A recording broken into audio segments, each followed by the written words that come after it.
if basketball movies were realistic. Time out. Coach, why you start the game? I still can play. Come on.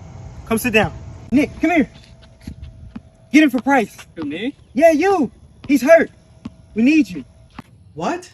Game's on the line and you're putting him in?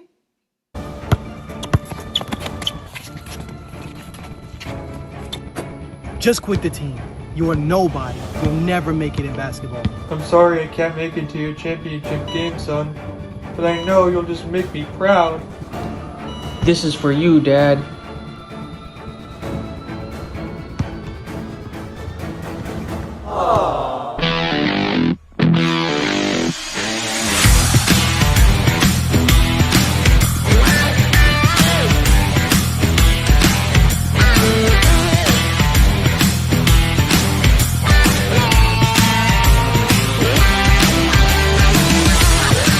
This is the Rushmore Show, where it's all about your top four and nothing more. Andy, I am back home in Atlanta and spent a week down there with you, filming our last episode, spending time at the convention, spending Easter with the fam. Dude, it was a wonderful time, but now it's time to get back into the middle of April. We are going around the world, right? Last year was around the horn. Now it's around the world. Around the world, April. And this is all about basketball. Today, we have a great episode. Our episode today, just like all our other sports genres, we are going to tackle one of our favorite things, cinema. What are the top 4 basketball movies in the history of film? Dude, I'm excited about this. What do you think, Andy? Are you prepared to lay the smackdown? Yeah, I think one of our last movie episodes I got some flack for the war movies, and we know where we went with that, and I know your opinions on that, and I know. Well, I'm bringing a couple today that might get a little iffy. Right, there's some on my Rushmore that I'm not bringing Mulan, or I'm not or Star Wars for a war movie, but here we go. Anyway, it's exciting. Sometime. You guys know how I do movies. It works in my criteria, so I won't ruin that for you right now. But it's just going to be a blast day. Also, hey, I want to just welcome. We have made it over the 300 subscribers mark now, man. Welcome all of the new people that have joined here to the Rushmore community. Some of those before you know it, we're going to crack 400. It is flying. Share with your friends. Share it right now. Go comment, like. Dude, this community is growing. It has been a blast. Yes, it has been a fun time. So let's go ahead and anything else we want to say before we get into our Rushmore today? I do. At the time of this filming, playoffs for basketball are starting, and I'm mourning my guy who can't get off the bench, Zion. So I'm rocking his jersey today. Hopefully we can take on the Thunder and then meet up with the Timberwolves again, or maybe the Lakers. Send LeBron home. But hey. I am all in, dude. I am all in. So I'm rocking the whole vibe today. I can tell. It is definitely a vibe for sure. Yeah, it's definitely a vibe. I feel like I need a little jazzy, TJ Jazzy Jeff. Let's get it. You know what? Let's get to the Rushmore. Hey guys, let's get to the Rushmore of basketball movies. Let's get it. Come on.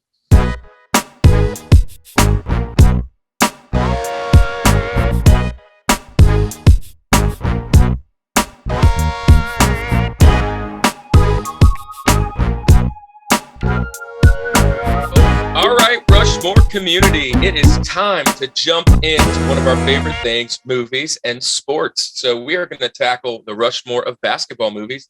And Andy, you know how we do it. We always bring on a guest. And today we're bringing on a fresh face. We're bringing on a new guy, welcoming to the host community of the Rushmore Show. Who do we got and why in the heck is he on our show? Well, I don't know if I've shared this on here yet on the Rushmore Show. But I'm a bit of a basketball expert, a former coach now. Well, sort of. But anyway, the guy that they give anybody a whistle, right? Exactly. Here's the thing. The guy that we brought on today is the actual coach. He's the one that I helped out when I was teaching at the junior high over here. We're bringing on to the Rushmore Show today, Blake Searle. What's up, Blake? Welcome. Hey, guys. Thank you for having me. Yeah, welcome, man. Blake. So I introduced you. You're the real coach, right? You're the real one. Although I will say, the 7th graders that I coached, they went undefeated that year for whatever that's worth. Man, they might make a movie about you guys. No, hopefully not. Oh. They have. It's called the Bad News Bears. It was a baseball movie. Oh, nice. So Blake, talk a little bit about what you love about basketball. You kind of your background with basketball. Why we would have you on a show about basketball? Well, I've always been a sports person, and just from a young age, my true love was basketball. I enjoyed playing it, and then when you get fatter and older, like I definitely did, the next progression is like you think you want to bless the world with being a coach, and you and I both know that it's a lot harder work than you think about when you get into it. But I enjoyed it, and I'm sure we'll have a few moments to tell a few stories about our basketball coaching exploits. Like that one time you yelled at me while I was telling you to. Anyway, there's a lot of fun stories. So just to touch on that, Coach, I'm a bit of a coach myself. And when you're coaching middle schoolers and having to weigh in all the extracurriculars and the parents and the opposing teams, I know what you're saying. It's much harder than anybody can imagine. It's kind of like being a pastor, Andy. A lot of times people are like, man, what do you do for real in your life? But we stress over that. We really get upset and try and figure out every way to do anything. And especially when you're not successful, it is a hard job. And I congratulate you on kind of being a part of that organization for a little bit of time. So it's not easy. Let me jump in real quick, and before we get too silly and have a lot of fun with the movie selections, and say that it is stressful. You do put a lot of thought into it, and I can't stress how important it is to have somebody that you can talk to and bounce things off of, and kind of be a sounding board and a voice of reason.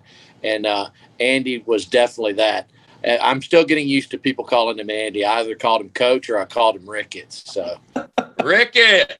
Yeah. I've heard worse. So that I'll take either of those two. That's good. He always gets on me if I call him Andrew. It's Andy. Yeah.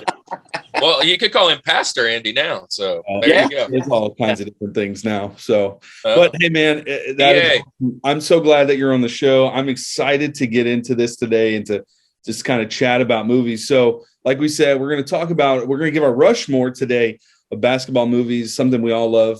We all love movies, right? And we all, have basketball background, sports background, things like that. So it should be an interesting topic today. So without any further ado, let's go ahead and get into this Rushmore. And Blake, you're going to start us off.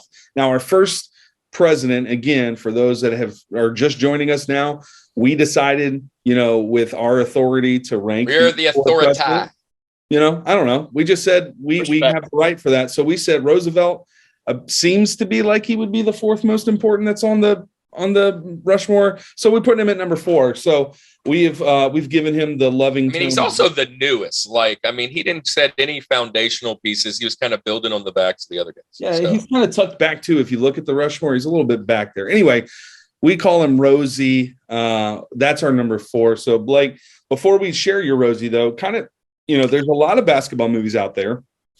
How are you able to narrow it down to 4? Was there a thought process or a criteria that you had for selecting yours? Well, it was pretty simple because it had to be simple because, I'm not a very smart person. So I wanted to keep a simple concept, which was it's the Blockbuster thing, and you're going to the desert island. You can go to Blockbuster, you can pick 4 of these movies, and you're on a desert island for a year. Which 4 are you picking? Or, and that's kind of my thought process is like, what am I taking with me? What do I have to have? And that's what I got. Perfect. I like simple. It's sometimes it's way easier to do it that way. So with that being said, let everybody know what's your Rosie, what's your number 4, how are you starting off your list today? Larry's not white. He's clear. I'm Space Jam. Come on. Yeah. There you go. I love that. You've got MJ, you've got Bird, you've got cameos, you've got cartoons, you've got bugs. You got what you need right there. So in this last episode, Dennis, nod to Dennis. His top 4 were actually the Looney Tunes, Jordan, and Bill Murray. And it seems to be quite a conversation that Bill Murray shouldn't have been his number 4. It should have been a little higher because Jordan thought he could have played professional. I mean, that seems valid. That seems valid. Yeah, that's a great movie. That's a great movie. Now, Coach, how do you feel about part 2? Or maybe part 2's in your higher. Maybe part 2's a little higher. I have my zone and I have my time, and that's kind of like. Now I know how Andy feels about part 2. Andy, I've shared. Is part 2 making your mountain? It would maybe next week. Maybe next week. And the maybe next week. Next week, precursor. Next week is what we hate about basketball. Yeah, I can tell you, I love this movie. I love both of them for different reasons. Canon, you know, the new one's a Gen Alpha type movie, and he knows LeBron before he knows Jordan, right? And he loves Jordan because I've raised him right. But LeBron is front and center, so it's kind of like watching your heroes type thing and watching dad's heroes. So he loves that. So we watch that one a lot more.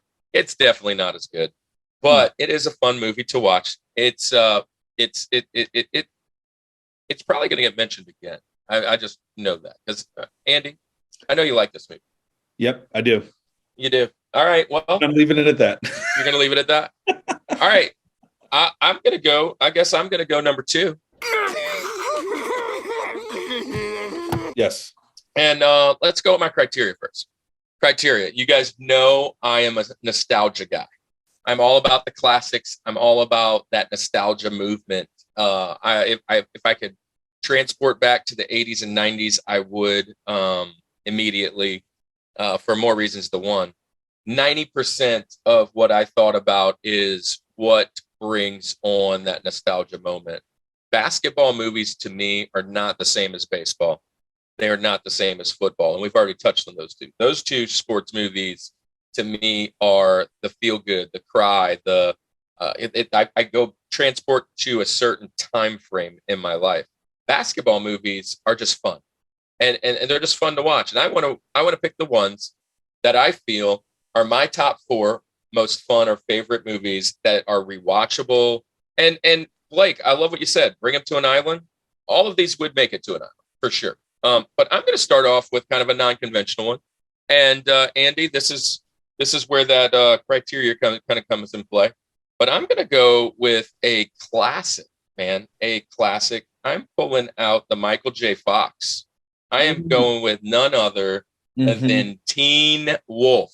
I'm going with Teen Wolf, bringing it out right off the bat. Number 4, 1985, which Michael J. Fox, 1985, Back to the Future, that whole thing gets you going. But man, let me just tell you, this movie is one of my favorite movies of all time. I've loved this. It was on rewatch, him surfing on the top of the truck, the UPS truck or the mail truck or whatever it was. The whole idea, it was supposed to be like a campy horror movie. It ended up being like a teen, flick with werewolf ties. But it was also supposed to it have a much lower budget, and they brought in a bigger budget towards the end. Made like 80 million, man. This is a great movie. It kicked off Teen Wolf 2. I was sad Michael J. Fox wasn't in Teen Wolf 2, which is a boxer, another great guy, Jason Bateman. So that one's not even a part of this. But yeah, as far as basketball movies, iconic scenes when he makes that free throw from, granny style and hits it and turns around and pumps a fist. He wins the game. I mean, it's 1985. I'm giving away the plot for you guys. I'm sorry. But he wins the game at the end, not being the wolf, right? And kind of winning the girl over and winning everything. I just love this movie. It had to be on my list. Andy, you had asked me while I was at your house. Yes. Is Teen Wolf a basketball movie? And I said, it's on mine. It is absolutely in a basketball movie for me. But yeah, I'm going number 4, Rosie, Teen Wolf. I really appreciate that pick. It's a good one, man. And to me, that movie is just another one of those ones that's just like everything that's good about 80s cinema in one thing. The music. You're right. Yeah, it's cheesy. It would never work. Like it shouldn't work, but it's kind of become like a cult classic in a sense. Like it's just one of those ones. And you guys know I like quotes, right? So I wanted to pull this up because I wanted to make sure that I got it correct. Because it's a little bit lengthier quote. That there's three rules that I live by, right? Never get less than 12 hours sleep. Never play cards with a guy who has the same first name as a city, and never get involved with a woman with a tattoo of a dagger on her body. Now you stick to that, and everything else is cream cheese. Cream cheese. So, look, good quote, movie, man. Michael J. Fox had a run of a couple of years where he just kind of, in a cinema sense, was obviously with the whole Back to the Future series and everything. Yeah, but that disease is really messed up his career. But he was kind of going to be the next guy. Man, he was the next guy up as the comedic. He was kind of the Ryan Reynolds of the 80s, right? And kind of hitting all those movies and had all those big roles. And then for most of you that don't know, he's been crippled with Parkinson's, man. And man, it's been cool to see him kind of be a kind of a philanthropist for that kind of stuff. But loved the movie, loved him. Had to have it on there. That's my number 4. Let me add a little something. Considering from my age group, these 80s movies and cinema and TV are right in my wheelhouse. We didn't have the internet. We didn't have a lot of things. It was either read the newspaper or watch TV. And you know what we're going to choose? We're going to watch TV. So after Teen Wolf made it through the cinema, it was on a heavy rotation in the late 80s, early 90s. Sure was. And so you could catch it. And it was one of those movies, like you said, it might have been started out supposed to be a horror movie, but ended up being like a campy kind of teen comedy with a quirky cast. And so you could jump in at any time. And the music was phenomenal. It's a very 80s, like you can tell what decade that it was made in. And Michael J. Fox, he was Family Ties. Yep.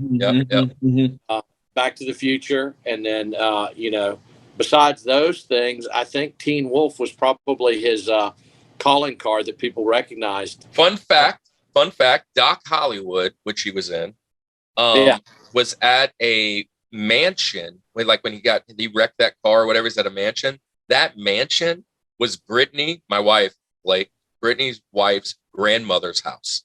Nice. Just a fun fact. In Lake Micanopy, Florida, Florida. But anyways, it was like a manor. It's crazy. I went and saw it one time when we went away to Disney. Fun fact. Nice. All right. Well, solid. Great way to start the mountains. All right, Andy, what's your criteria? Where are we going? Rosie. I already shared that one of the things, and I've shared this plenty of times, that one of my most favorite things about movies is just quotability, right? If I'm going to quote it in normal conversation, and Blake, we've quoted movies back and forth forever.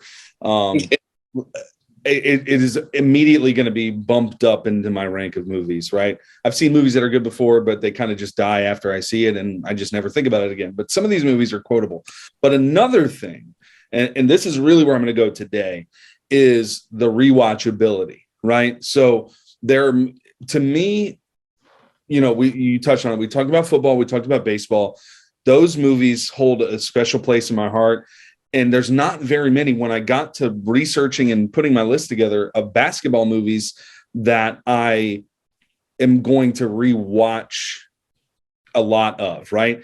But so my top 4, I've watched all these multiple times. So this is kind of how I formulated this. This helped me to do this. And then when I get to my Benjamins later, it's just whatever we'll just throw a bunch out there, see what sticks. So, but they're all good movies. But so with that said, I'm going to bend the rules a little bit on my Rosie. Okay. You guys, I like to do that, but I'm going to get back into it later. And the reason is because I had to be rewatched. Right.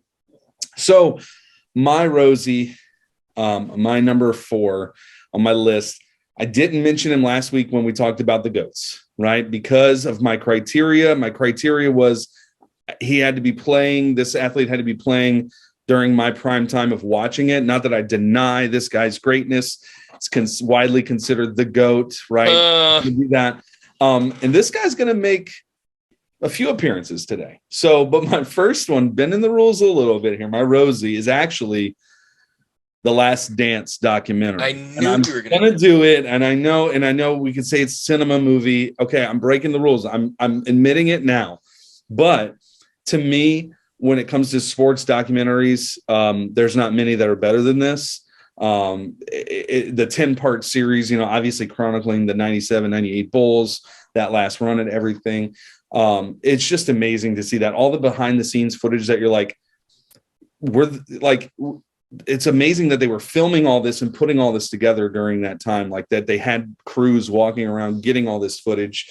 It's so cool to see just some of those stories and everything that are told that you hadn't heard at the time, or maybe seemed to be like folklore, right? But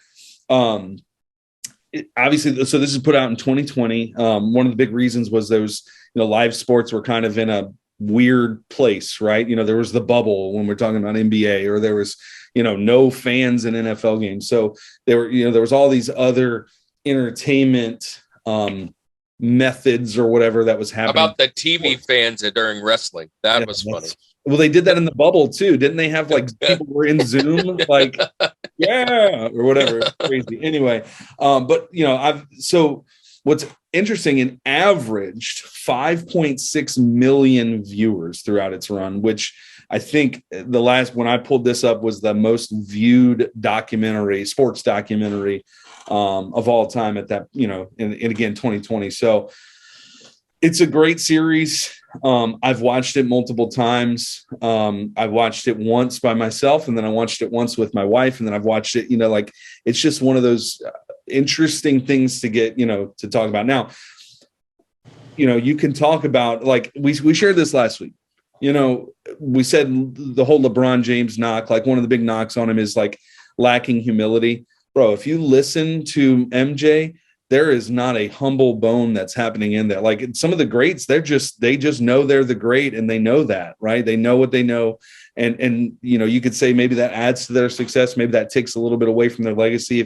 Whatever side you kind of are on with that, still in all of that, man, it's a great documentary. It's a great series. So I'm going to go with the 10-part series. Look, and I'm cheating a little bit too, because I get 10 parts to it. I get it. All right. I know I'm cheating. I know I'm breaking the rules, but my Rosie is the Last Dance documentary with the Chicago Bulls.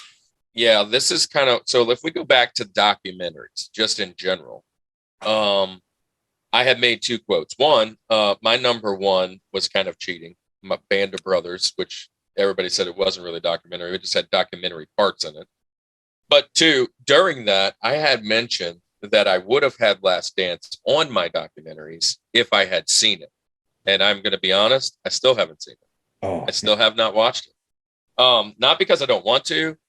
I feel like 10 episodes is a big commitment. It is just a huge commitment. And I'm so far behind. How many episodes of the Goldbergs have you watched? Well, yeah, they're 30 minutes, and I watch them one at a time. Like all of them. I watched them. There's like 12 seasons now. But now, I actually stopped because there's 12 seasons. Like, I'm like, gosh, like after a while. Anyways, but I did watch The Captain the other day, and because of that, I told Cannon, I was like, now that we're done with The Captain, Jeter's story, we have to watch Jordan. So we have committed to that. Didn't realize it was showing up on the show, but we have committed to that soon. And so, but I was in the midst of it. I was a huge Jordan fan. He was my number one last week. If you haven't gone and checked it out, go check it out. Jordan he is basketball. His logo should be the logo. I mean, he is the GOAT when it comes to basketball in my eyes. But again, I'm not the either or, I'm the and. So watching that, it's kind of like, I want to see it, but it's like, man, I've been getting into other things. Now I have to go watch it. This is the second time I've been called out on it, and I need to make sure I have it. Really, why I put it in my list before you bring it up again. Great pick, really bending the rules, but because television's in October. But okay, Blake, what you think? I think you watched that series, right? I definitely have watched. I pretty much have watched, seen, been there for everything to do with Michael Jordan since '82. I was 10 when he hit that shot, and so yeah, I was and it couldn't have come at a better time, because if you recall, it came out once a week during the pandemic. There were no sports, but I thought it was fantastic. It renewed some memories of some old rivalries that you kind of forgot, and it was kind of like Andy said, he doesn't have I don't want to say he doesn't have a humble bone in his body, but he could eliminate the thought process of negativity, and all he could focus on was what he wanted to achieve. And to watch other people and their takes on how they were going to stop him, how they were going to defend him, how they were going to do what they wanted to do, you could see that it flat out amused Michael. He just would laugh at the iPad. Yeah. I like the quote of, and I took that personally, or whatever. It's just always that runs through the whole thing. So, bending the rules there. I know I am with the documentary, but I promise, Kirk, I'm going to get back on track. So it's now to TJ Jazzy Jeff, and that's our fun name for Thomas Jefferson Blake, and he's number 3 on the mountain. So, what is your next tier up of movies for basketball? I'm going to have to go for something that was. There was a lot of excitement about these two getting together to make a movie. It was a basketball movie. The promos, the trailers, the talk, it was just, I can't describe it to this generation and how much I enjoyed it. And I'm pretty sure, and I just thought of this, how much I appreciate you guys letting me go first each section, because I can't see how it's White Men Can't Jump. I just, like, Wesley Snipes was hot. Woody had just come off of being Woody on Cheers. I think maybe the run hadn't quite ended, but it was, and the quotability, the basketball, the humor, the drama, it had everything. And the basketball, outside of Wesley Snipes being a little suspect with his basketball ability, even though he carried and traveled and walked and did all that stuff, he still looked a little suspect. Like they really had that. Kudos to the editors. Billy Hoyle looked like he could actually play a little bit, though. Woody looks like he could actually play. So that's my pick, and I enjoyed it. Yeah, that's so.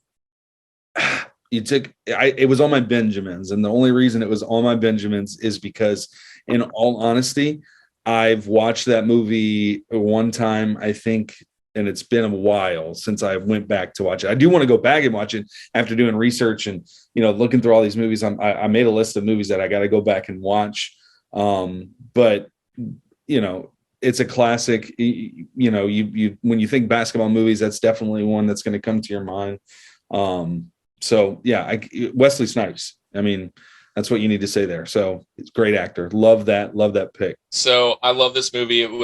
You have taken off one of my Benjamins. It's number 5 on my list. It is out of here, so I can't use it in the second segment. But I did it as soon as you said it. When he has the hand up and he's going around and kind of tapping everybody's hand.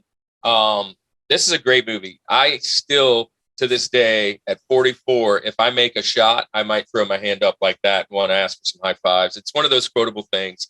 I love the chemistry that those two had with Wesley Snipes and Woody Harrelson. I really love that just kind of them going back and forth and kind of doing the hustle. It was cool to see. One of the things that immediately pops to my head, though, when I think of White Men Can't Jump, is Robin Hood Men in Tights when Dave Chappelle and he tries to jump on the horse. He's like, "Man, white men can't jump." You took my number 5, and I wasn't sure if it was going to make the mountain. I almost moved it in just to do it. So I'm glad, Blake, that you brought it on. It was one of mine that, like I said, for me, I'm bringing it to, and it has one of the lines that it's a throwaway line. Nobody thinks about it. I don't know if you guys would recognize it, but I still walk and I'll still say, among other things, to the kids that they look at me and just go, Coach is just strange. But they'll ask me something and I'll say, yeah, foods that start with the letter Q. And I'll give it Latin Brook accent like Rosie has. Oh man, yeah, that's the best part about these kids is that you throw these quotes out and it just goes completely over their head, but you appreciate it, and that's really all that matters. So, man, great pick. White Man Can't Jump. So, Kirk, all right. So I'm coming in with my TJ Jazzy Jeff, and I have called an audible in basketball. I'm called in a new play. Hey, timeout, bring them over. I had to talk to my guys and send out a new movie. I am moving my number 3 down to the Benjamins, and hey, I had to do it. But I'm going to bring in another movie that was off my Benjamins, and I feel like I just need it. I was fighting already. I'm going to go with a movie of one of your favorite actors of all time, Andy, and Samuel L. Jackson, and I'm coming in with Coach Carter. Good now, one. Coach Carter. It kind of bends my criteria a little bit, but it doesn't. I love this movie because as a coach, I just like his style. I like who he is. He is hard-nosed with some kids that have a very low GPA. He makes them fight their way back onto the team. Samuel L. Jackson is one of the greatest actors of all time. You had him on your action movies. This is where I see him very solidly right here as a coach, the negotiator, those kind of things. Just him having these really strong vocal roles and being like talking into people's lives. But I love this movie. I mean, it's one of the best movies on Disney Plus, to be honest. It's something that we've watched over and over again. If I remember correctly, the kids have to get their GPA up past the 2.5 or something. And they're like, oh, I'm good enough to play and all that stuff. And he is really hard on them, not because he wants to see him more successful in life than he wants to see him win. And obviously, it's based off a true story. That's another thing. Based off a true story. Nobody would make a movie about somebody that was based off a true story if they go and they just have a terrible ending. So you kind of can figure out what happens. They come and they all kind of fight their way back on and go on to do good things in that season. And it's just a fantastic feel-good movie. And I was struggling to put it on because of the movie that was at number 3. And yeah, and I had to kind of shift some things around. So there you go. Oh, you took another Benjamin, dude. My Benjamin's list is dwindling right now. Like nice. Well, there you go. Samuel L. Jackson, man. Yeah, it's an inspirational. It's a good movie to watch. Quote wise, it's just inspirational. Seeing a good coach. That whole idea of bringing the GPAs up and stuff. It's funny, and I know it's apples to oranges here, but talking about coaching at the junior high level, I think that what the prerequisites like a 2.0 or something, right? Isn't that? I think it's something like that to play, or it was, and it's like how many kids don't even have the 2.0, and it's like, man. So they must maintain a 2.3. Okay. A 2.3 GPA to attend mandatory study sessions. And then he's dealing with students, parents, the community. Even the school board is trying to figure out why he's not letting these kids play.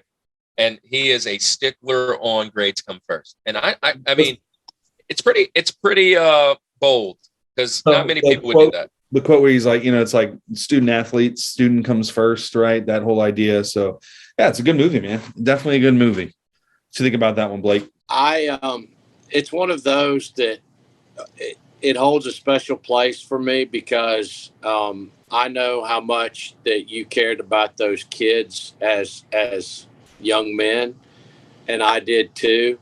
Trying to steer them right because this was just a vehicle in which we kind of try to drive them to good things, success in life, opportunities, out of trouble, and to watch somebody that walked the walk and it's one of those movies, honestly, that I cannot rewatch a whole bunch of times because it drains me mentally because the empath that goes along with watching that is like you root for them so hard.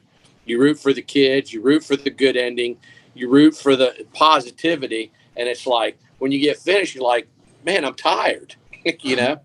Yeah. So, but absolutely. But the energy and I don't want to say anger, but the passion that goes along. I mean, it's like I can see that director talking to Samuel L. be like, I don't need angry. I need that kind of energy. I need passion. I don't need an MFer. I need I need you. You can be at that level and you can be at that volume. I just kind of want you to have a different feel. And I think he did that wonderfully. Now, so, here's a big thing, Blake and Andy, even and even myself. I've never coached at a high school level. I've only coached at a middle school level most of my time that I've ever coached, even helping you out, Andy, over at St. Tammany for a little bit at softball. But most of the age kids that I've ever coached have been below. This was happening in a high school. And so that's a little different than kind of talking into a couple 10-year-olds. You know what I'm saying? He's talking into kids that have shots at maybe going to the pro, or, you know, this is their livelihood. And he's like, no, I don't care about all that. I remember that one scene where the guy I think he comes in late to the gym or whatever. And he's like, get out. Just, what are you doing? Leave. And he's like, I'm the best player. Like, what are you doing? And he's like, I don't care. Get out. It's just a bold move. It's something that I would aspire to be as a mentor and a leader to the kids, but it doesn't happen very often. You kind of get nervous about, you know, what will everybody say sometimes? And it's just a cool movie. I like it. All right, Andy, that is my TJ. And moving right along, have any timeouts? We're ready to hear your TJ Jazzy Jeff. Number 3 on your mountain. Where you at? TJ Jazzy Jeff. This movie was put out in 1994. It's one of the classics. It's one of the ones that I am definitely going to when basketball movie. I wanted to rank it higher, but the other two I've watched continually. I just forever, right? So TJ Jazzy Jeff, I've shared it last week and the week before that I'm trying to fit this guy in every week, and I'm going to do it with Blue Chip. Blue Chips. Chips is my TJ Jazzy Jeff. Shaquille O'Neal, my favorite player of all time. It just, I couldn't go this. It's a great movie. Nick Nolte, right? Penny Hardaway's in it. I mean, just a great, great movie. I was actually before tonight.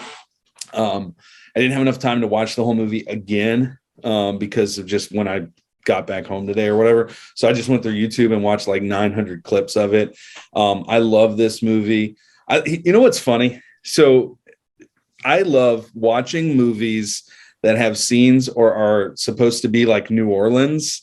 And they're like, where's Neon from? He's from Algiers. And then they go like on a shrimp boat to the bayou. I'm like, that's not Algiers. Wait, and the music. Music. I went to school in Algiers. Like, that's not, anyways. So they're running through like a jungle, and it's crazy. But Medulla oblongata. But it's good, man. Like Shaq, obviously in that movie is just great. I love the scene whenever the coach, when Nick Nolte's character brings him into like the elementary classroom with his wife and like asks his wife to tutor, and she's like, yeah, just don't step on the children or whatever. Like, it's a great movie. So obviously, the premise of it, it's really cool because it's that whole like, ethics in coaching and sports, and like the paying and providing vehicles and things for student athletes and stuff. And, is that okay? Is that not? Then you've got the whole like boosters or whatever it is that add in that pressure. So it's really cool to see like the pressure of that the coach is going through. We talk about the pressures of like high school and even middle school we talked about, but at the collegiate level, just like all of the money and the business side of everything, when you're still trying to balance coaching and doing the right thing for these kids and just everything that's involved. It's a great, great movie. And that scene whenever the coach, when he runs in there and throws the water cooler across and he's cursing them out because they're just not playing well. It just, the passion that's in that. And another cool thing is just to see all of the other legit coaches, because it's Western University, right? It's this fictional university, but they're playing Indiana, right? And they've got all, you've got all of these other legitimate coaches that are in it, to see that. And I really like the actual, like, obviously everything in the movie is great, but like the actual scenes of the basketball game and like the angles that they're shot at, like the action that's portrayed in it. It's like you're actually at a game, there with the clipboard drawing out the play, just all the huddle, all of that kind of stuff is really kind of authentic to the game. And it was a well done movie. Like I said, I can rank it higher. But it's just, I told you I have to have Shaq in every single week this month because of how much I love him as a basketball player. And it wasn't going to end here. And I didn't have to force him in this one because Blue Chips is just a great, fantastic basketball movie. And that's where I'm going with TJ, man. I love this movie. I mean, it brings back really great memories. I collected the Blue Chips cards. Man, I love Shaq so much. I had the Blue Chips. I still got them. I still have it. Like they were all like scenes from the movie.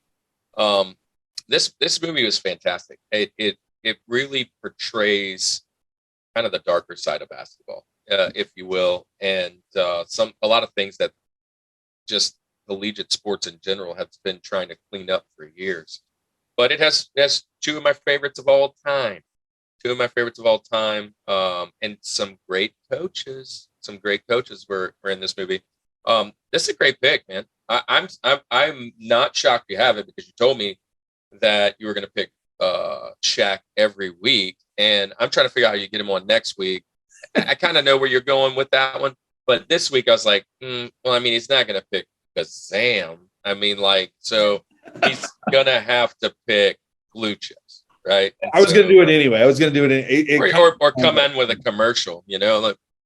Yeah, right. Exactly. So Blue Chips, great movie. Blake, I know you like Shaq. So what you think about Blue Chips? Love Shaq.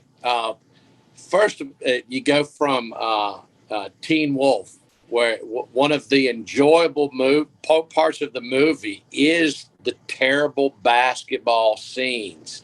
And then you fast forward, you got to remember, this was the first movie that I can really remember that I really could dig into and have some awareness that had real players that you recognize from college and the pros. They probably got them all together and said, we're going to have a crowd. They probably put on some exhibition like type scenarios where they worked on some things, but let these guys just cook out on the court and say, we need certain things. And they kind of micromanage that, but then let them play for some actual scenes, some footage that they could use in the movie. Nick Nolte's doing his greatest Bobby Knight impersonation. I remember, and I believe that there's a scene where Cousy, remember Bob Cousy, yeah. And he's talking and he's shooting, and I think in that scene, I don't think he misses a shot. He doesn't. Yeah. So it's got a great setup, a great premise, a relevant premise, some relevant players that you could recognize, some great basketball scenes, and it's an all-around great movie. And I put it in my honorable mentions. My what do you call them? Bennies? Benjamins or Bennies, either way. Put them in the Bennies because I was like, somebody will pick it up. I don't have to, I don't have to have it on the Mount Rushmore because somebody will have it and we can talk about it. Yeah, it's a great one. Like I said, I wanted to rank it higher. My other two will make sense when I say them. But yeah, it could easily be a George. It's a great movie, and I'm gonna go back and rewatch it probably tonight after we film. It's just that great of a movie. So. Well, ladies and gentlemen, we are halfway through our movie mountain. We are halfway there, which means none other than time for a commercial breakdown.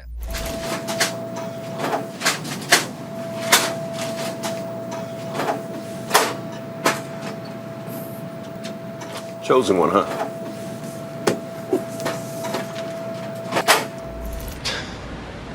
Not again. I didn't know you guys were watching last night. Thank you guys. It means a lot. Thank you. What are you talking about, stuff? I had that 27-10 last night, and today, chicken curry. 54 points last week, and the next day, curry stew. Yeah, but stuff, I don't think. Thank you guys so much. Thank you. It means a lot. I lace them up every night for guys like you. Who was that guy? I don't know. Seems like the chicken, though. Welcome back to the Rushmore Show, where it's all about your top four and nothing more. And we are halfway through our mountain, building up the best cinema in basketball. Let me say this too. If you've made it this far, you made it halfway through the episode or halfway through the mountain portion at least. If you haven't already done it, like, share, subscribe, comment. Let us know what are your 4 favorite movies. Obviously, Here's a fun fact, Andy. As we're sitting here filming, it is night 1 of our last episode, and we just cracked 100 on the watch. But the comments are kind of low. Man, if you're going to watch and spend some time, just drop your 4 in there and let us hear about it. Join the community. We'd love to hear your take, because I know our takes we're not professionals. We're becoming professionals, but we're not there. But look, hey, we're halfway through that mountain. Blake, you're up. It's now time for Link. Abraham Lincoln is second on our mountain. And where are you going? First, I'm gonna go to the reading glasses because I'm 50 years old now, and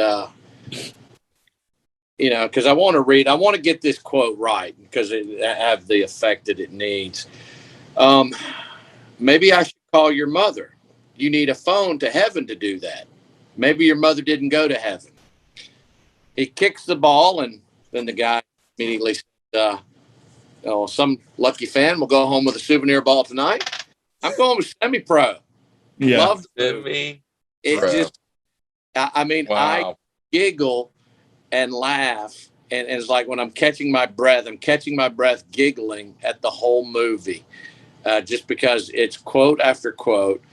It moves along so quickly, and it's just funny as heck.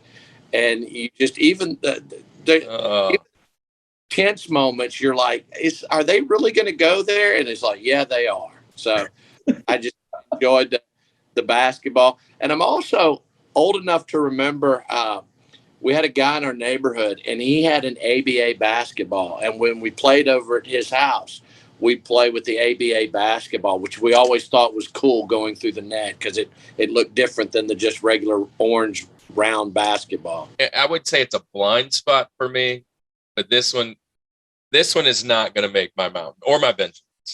And to me, you know how I love Will Ferrell.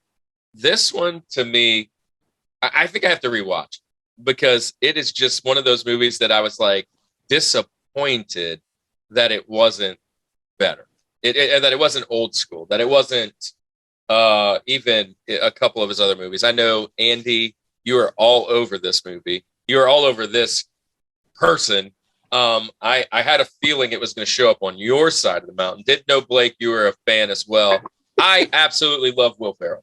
This is just if we're ranking his movies, I don't know if it makes my mountain for him. It's just a little lower than I would want as far as a comedy.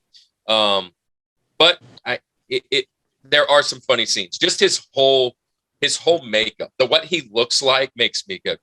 Just looking at the picture just is enough for me to laugh. Look at the eye. Look at the eyes. Look at my eyes. Don't look at my eyes. It didn't make my Rushmore. And really? Here's the thing. It definitely made my Benjamins. I love Will Ferrell. I love everything he does. But when I thought about this movie doesn't make my Rushmore of Will Ferrell movies, so I put it to my Benjamins. It's a good one. It's definitely a good one. And I think of the, oh my God, there's a bear loose in the Coliseum.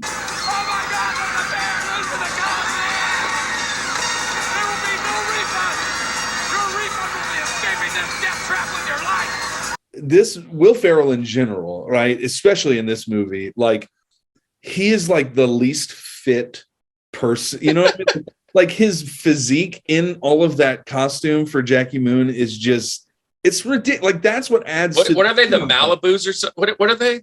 The name of the team? The Tropics. The Tropics. Yeah. Let's get the Tropics. Yeah. Hey, Ricketts.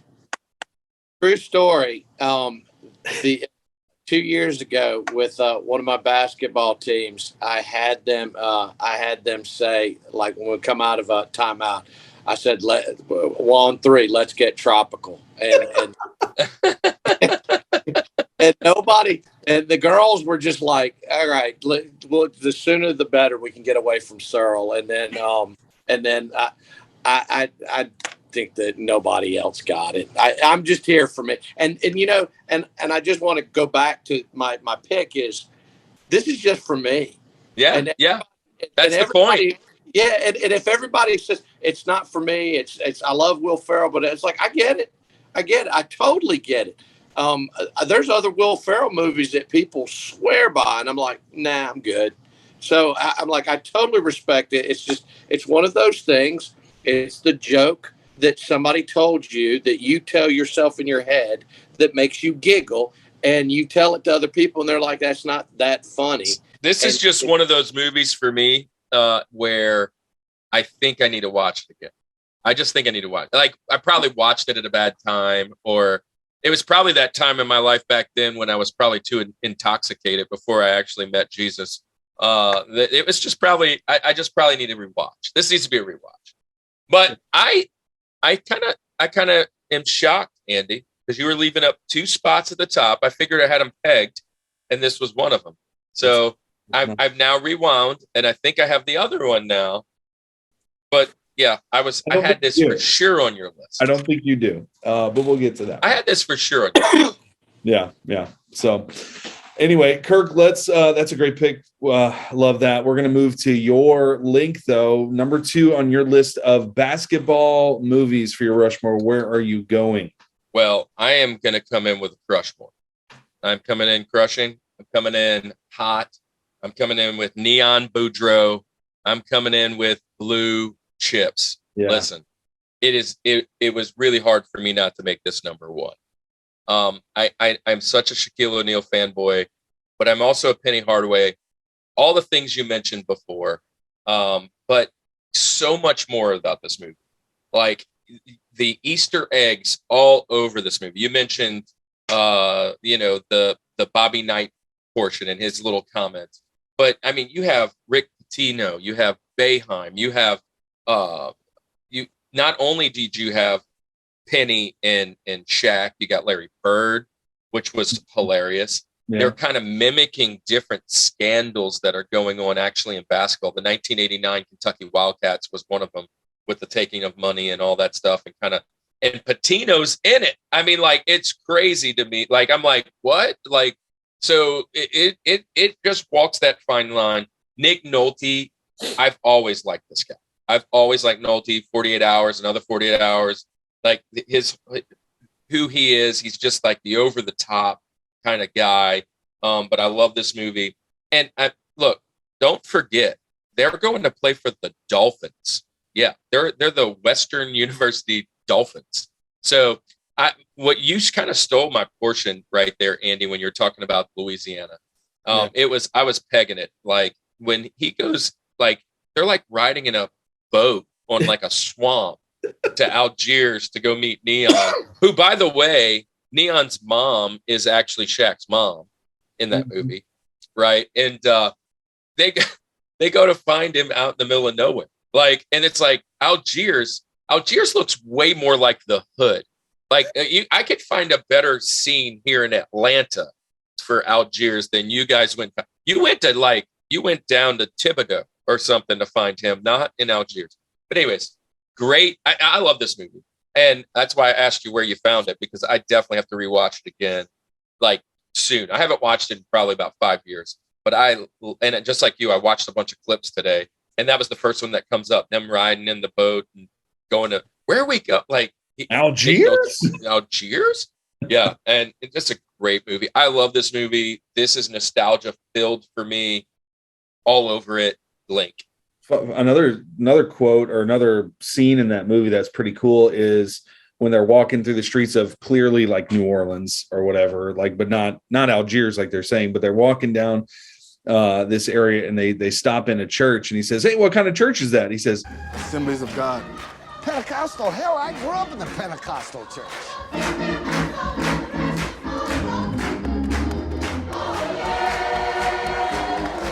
Nice. So like I didn't even realize that. Now pastoring in Assemblies of God churches, like, it's just kind of cool to see that. That's funny. I didn't know that portion. No. Yeah. And it was one of the scenes that I pulled up today on YouTube. Yeah. I mean, everything we talked about this movie, we said it plenty. it's a fantastic movie. If you haven't done this, if you're watching this now and you've never watched Blue Chips, please do yourself a favor. Oh, George Raveling is in it too, who was coach of the USC Trojans back then. Yeah, I was just pulling up who else made some scenes in there, but yeah, great movie. So hey, let's roll on, Andy, to your link. Let's go to link. All right, so here's what I'm going to do. Moving to this part of the list, Blue Chips, that we talked about, could be one of the best movies, basketball wise, of all time. These next two are definitely, Blake, like you said, this is personal for me. That's the beauty of Rushmore's, is that it's kind of one of the reasons we started Rushmore, is because we're not just talking about the greatest of all time. Like, we could all come up with what's probably widely considered the top 4 basketball movies of all time, with maybe a little disagreement here and there, but we could probably nail out one singular Rushmore. This next one I'm going to mention is probably not going to make that list, unless you're of my generation. I talked about in my criteria the rewatchability.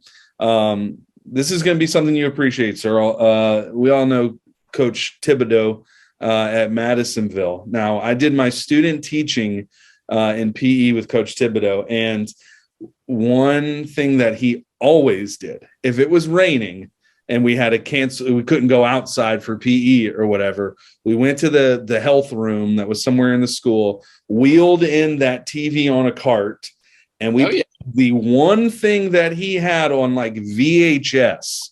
This movie came out in 2002 with Bow Wow, and I'm talking about Like Mike. Like Mike. You wanna be like Mike. Now it's a good movie. It's crazy to think that it's already 20 plus years old now.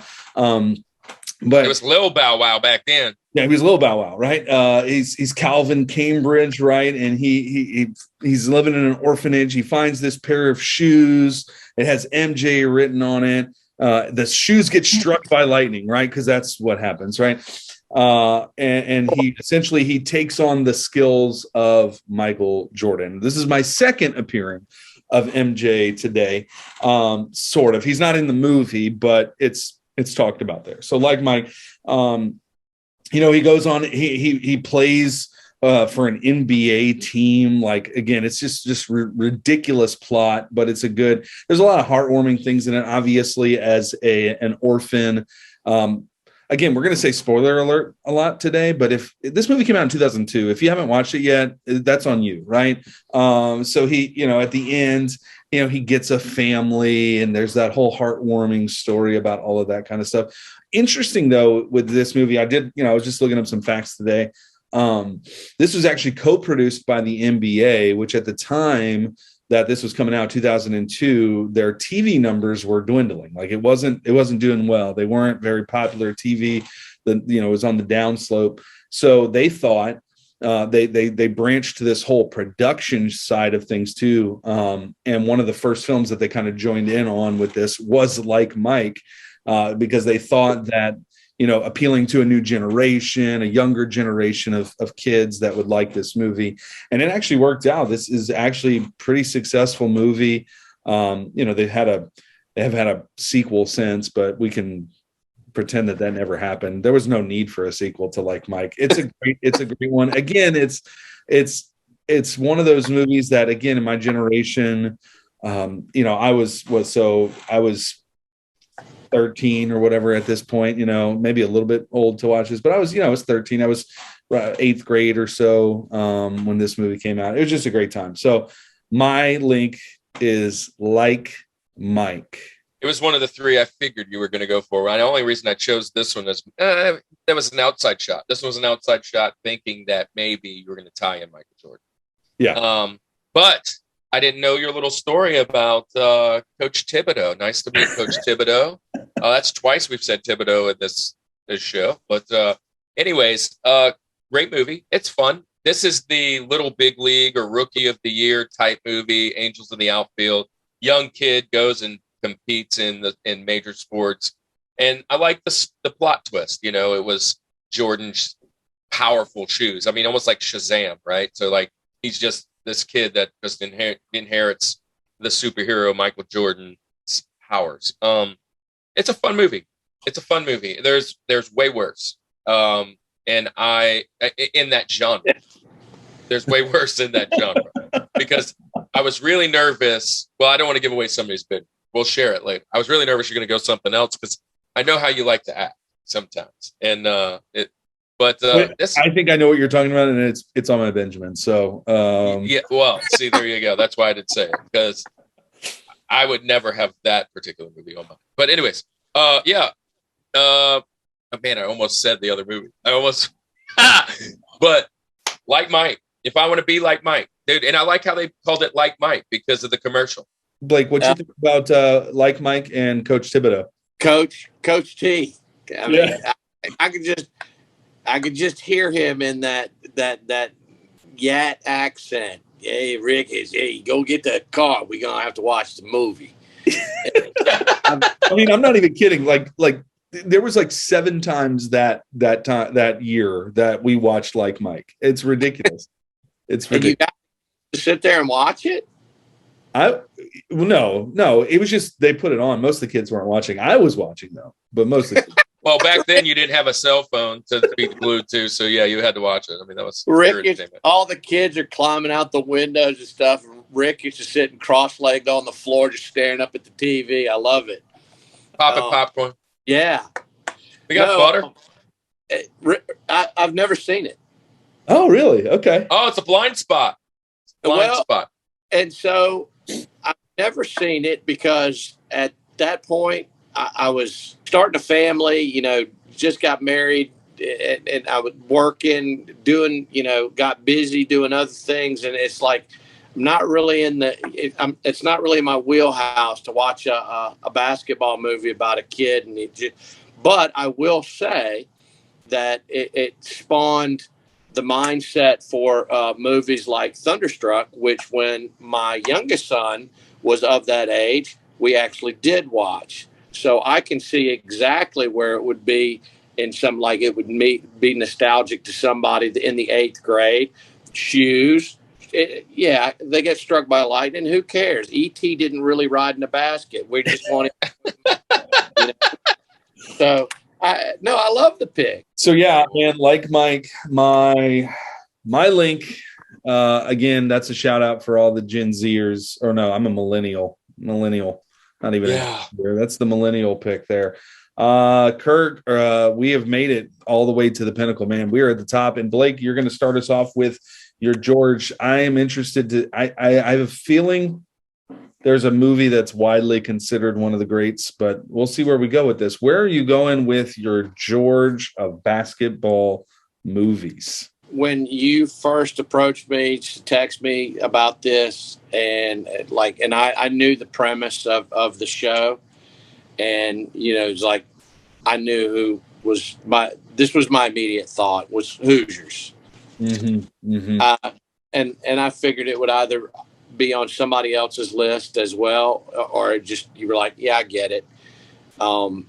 It was one that when I was in a spot, I want to say in 7th grade, and I just fallen completely in love with basketball. And I remember one night I was at a camp and everybody was going to do something, and they had like a movie night, and that movie that night was Hoosiers.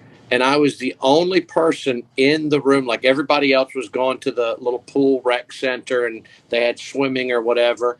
And I stayed in there and I watched the movie Hoosiers on VHS by myself. And I just was so in love with that movie and the way that it made me feel as a 7th, 8th grader, that I went out with my basketball and I played in the dark that night for hours. So I could listen to you guys talk about Hoosiers. I could break it down. I could talk about Shooter. I could talk about Ollie's free throws. I could talk about, the picket fence. I mean, what do you want? I can talk about it. It's going to be widely considered. I mean, you go to any respectable website and you just say, top 10 basketball movies all time. If it's not, it's definitely top 3, top 5. I mean, it's going to be there, if not number 1. It's widely considered that. Just a classic movie. And Kirk, I know you probably have more to say about that, but what you think about Hoosiers? Yeah, I love this movie. I am Rushmore in with my George right off the top. That's Going with Hoosiers, coming right in. Listen, when you talk about basketball movies, this is the first one that popped on. There's so many other basketball movies that haven't even made our mount yet. And Andy, you got one more pick, but Hoosiers to me is basketball. Many reasons why. Gene Hackman, man, what a phenomenal role that he does in this movie. And all that run. And let me also say this: I was doing a funeral last week, right? And I mentioned that Mr. J, his dad, was the coach at LSU and had Pistol Pete's jersey. Fun fact: before he was the coach at LSU, which was right around Pistol Pete's time, he was the Central coach in 1954 in Indiana, who lost the championship game to Milan in that movie. So he was the head coach of the other team at that time, and I just laid to rest his son, which is like a mentor and a dad to me, which is just amazing. Had to have this movie on there. As I was a kid, we watched that movie so many times at Jay's house. I mean, because his dad, it wasn't based on his dad, but his dad had a very important part in that movie. So it was very touching for them. We watched it over and over.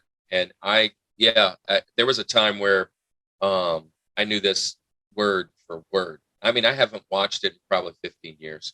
But I know how great the movie is. I went and watched a few clips this week to get ready, just to make sure. Do I want to do that? I was like, yeah, I got to do it. I have the DVD. It's one of those movies that, when you go and sell all your DVDs and you just realize DVDs aren't worth anything.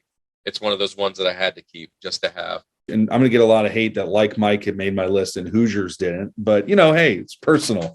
It is what it is. So, but yeah, man, just a great movie, just a great one. And I'm gonna move to my George, and I'm gonna crush more also, but obviously not Hoosiers. I'm going with Space Jam, the number 1 basketball movie, my favorite. Space Jam, the original. Okay, we know how I feel about LeBron's catastrophe of a movie, but we're going to go with Space Jam with MJ. This is my third, count it, 3 appearances of MJ. He's making up for last week, fellas. I didn't put him on my GOAT list. I didn't, and it's because of my criteria, but we all explained that. But he's definitely making it here.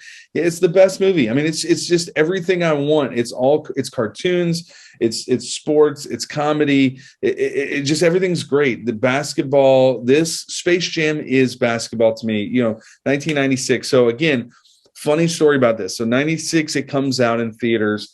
I am 7, right? I'm 7. That's how old I am at this point. It's the only movie to this day that I've gone to the theaters twice to see. I saw Space Jam in the movie theaters twice as a kid. I don't know why. I don't get it, but my parents just wanted to do that, and I thank them for that. So it has to make there. But you talk about, man, all of the Jordan. You got Danny DeVito does the voice in this one with Grandmama. Danny DeVito's in it. You got Barkley, you got Muggsy Bogues, Murray, Bird, Patrick Ewing, Larry Johnson. You just got all of these things. Bill Murray is fantastic in this movie. The whole golfing scene, like where he's just, when they get sucked down into the hole and everything, and they're looking for MJ, like what the heck just happened? Another funny story about this is that Jim Rome is in it. Jim Rome is actually still making royalty from this movie. And it's like he posted a picture to his Twitter or something. He got a royalty check for like $5 for it or whatever. He gets it like every month or whatever. Anyway, this movie is great. It's funny that this actually the concept for this movie began as a commercial. Hey, Jordan, and Air Jordan. In fact, they were originally going to call it Hair Jordan, but they changed it to Space Jam for that. Did you know also We talked about, Teen Wolf, right? Michael J. Fox. Michael J. Fox and Chevy Chase actually turned down the role for this to be in this movie, to taking a role in it. They turned it down. And anyway, that maybe it's a mistake, maybe it wasn't. Who knows, right? It's the highest grossing basketball film of all time. Highest grossing of all time. More than 90 million in theaters, right? Which actually topped 1992's White Men Can't Jump, which was mentioned today. Nice. So, man, a lot of just great things. And then we want to say this. This is the last thing I want to say about this. Kirk, you're a big fan of movie soundtracks. You're a big fan of music in movies, and it doesn't get much better. You talked about this last week, jock jams, and that whole feel of that is exactly what this is all about. Get up and slam, and welcome to the jam. I mean, it's great, right? And then also this, everybody get up, it's time to jam now. Not only the jock jams, but R. Kelly, I Believe I Can Fly. That whole scene when he's shooting basketball, in the dark and everything. You got who else was in it? Seal did. What's the song? Anyway, he does that. But it's a great movie. It's my favorite basketball movie of all time. Yeah. So full disclosure, Space Jam was my number 3. I took off the mountain. Knowing the fact that triple Rushmore. Knowing the fact that both of you had it, I'm like, I love this movie. I was kind of putting it on there more for the reasons of Michael Jordan, as I just love, and I love the movie. And to be honest, it's not that much better than Space Jam 2 to me. They're very similar. It's our generations. If they come out with one in 15 years and it has, whoever the kid is from there, it's the same type of movie. What I like about this movie, though, is a couple things. One, you mentioned it about the Hair Jordan, but it also, fun fact, was originally thought out to be the sequel of Roger Rabbit. So they were kind of going to do that situation, and it didn't work out, so they went a different route. And I had this in my notes when I was going to share, but what I love, you mentioned it, Larry Johnson is for me one of the most underrated NBA players ever to live. I wanted to put him on my mountain last week, but Grandmama, I was a huge Hornets fan with him and Zoe. We were talking about NBA Jam last week. That was the game. I love the fact that he was in it because he was kind of like a mid-tier guy that was, he was a boss on his team, but, he was right at the edge. He didn't ever get that prime, and he made it in the movie. And I love that. Muggsy, that was hilarious to me. Yeah. I like Muggsy as a better Nate Robinson. Nate Robb, a little hey, just throwing that out there. But this is a great movie. I'm not taking anything away from it. I saw a great opportunity to throw in a new play and get in a different movie. This is a phenomenal movie. It's definitely in my top 5 or 6. But I wanted to get Coach Carter in. When I realized Blake was going early with it, I'm like, I'm gonna move. Did you know? So we talked. So I just said, music soundtrack of this. You know that the soundtrack to this went double platinum, right? Double platinum less than 2 months after its release. It reached platinum status 6 times over. And I could also let me add this. You mentioned something. You went and saw the movie twice. Yes, I've never done that in my life. This is the only time I've never gone to the movie theater to go see another movie again. It's one of those things like going to the movie theater by yourself. It's 2 things I don't think I'll ever do. Like I'm not going to pay $50 to see the movie again. I just won't do it. So we're not done though. We got some Bennies. We got Benjamins. It's going to be tough because there are not a lot of great basketball movies, and we have taking each other's Benjamins. So I'm anxious to see where we go. Was that the word great has to be thought of when picking these? Because I don't think some of these are great. Mine either. There's a great drop off, Yeah, They're fun. They're fun. Let's keep these mountains going with our Benjamins of basketball movies. All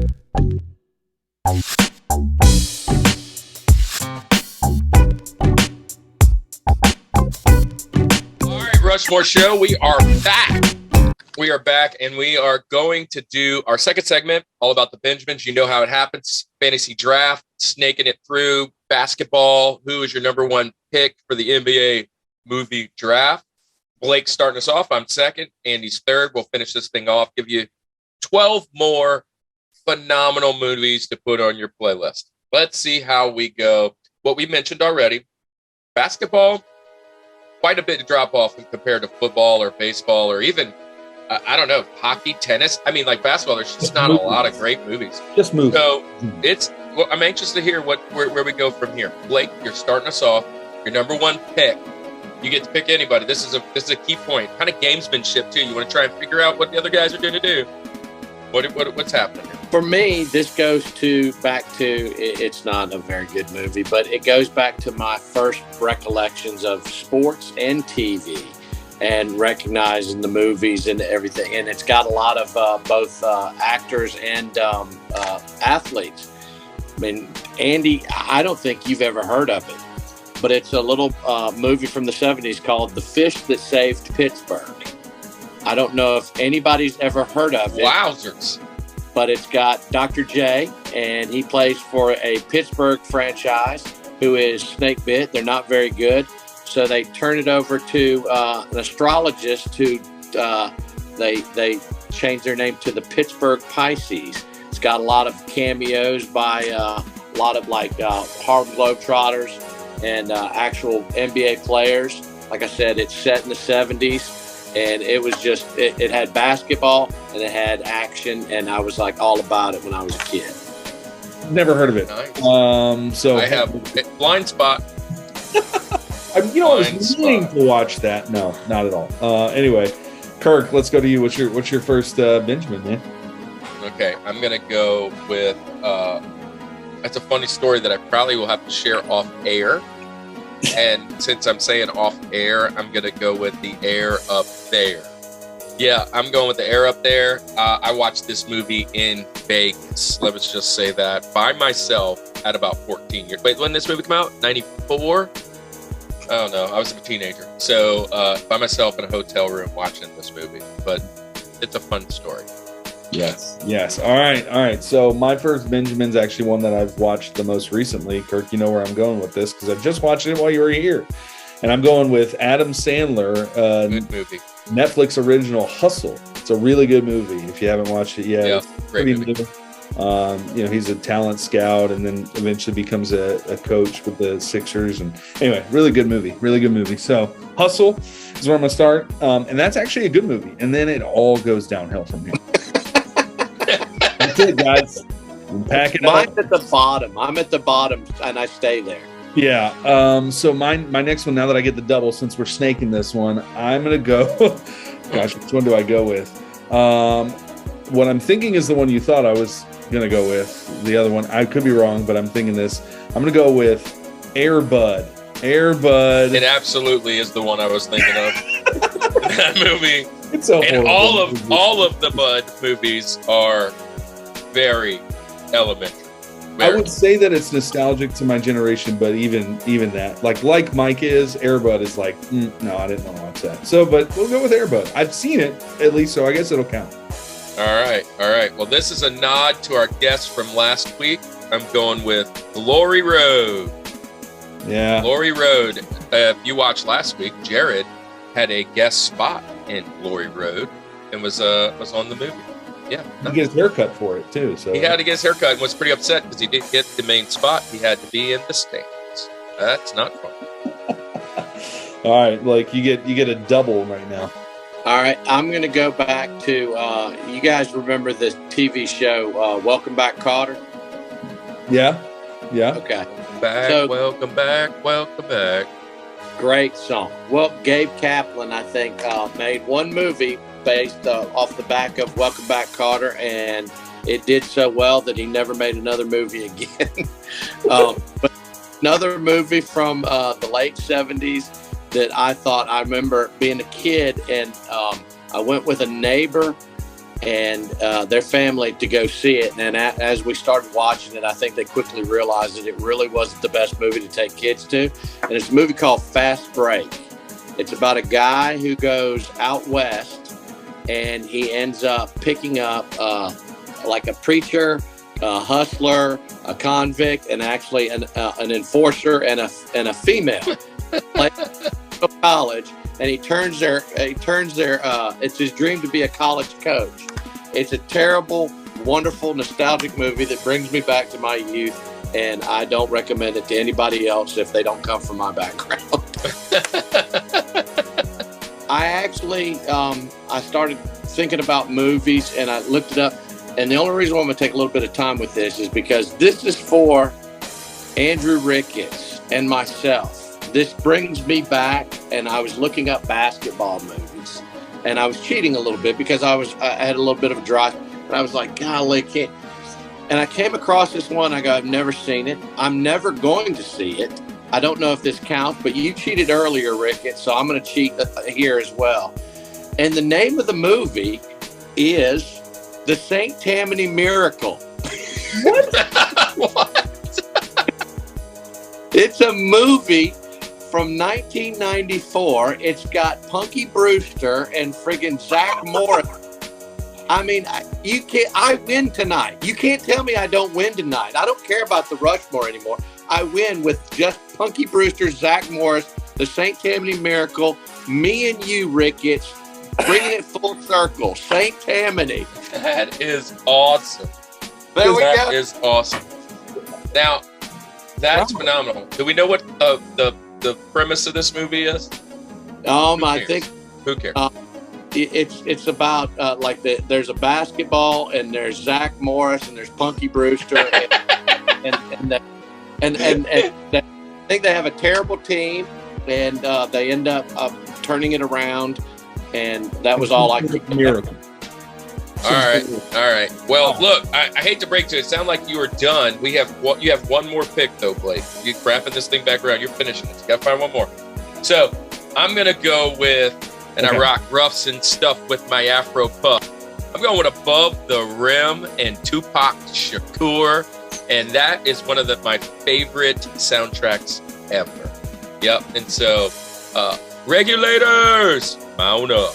So, yeah, we're going to roll with Above the Rim. Okay.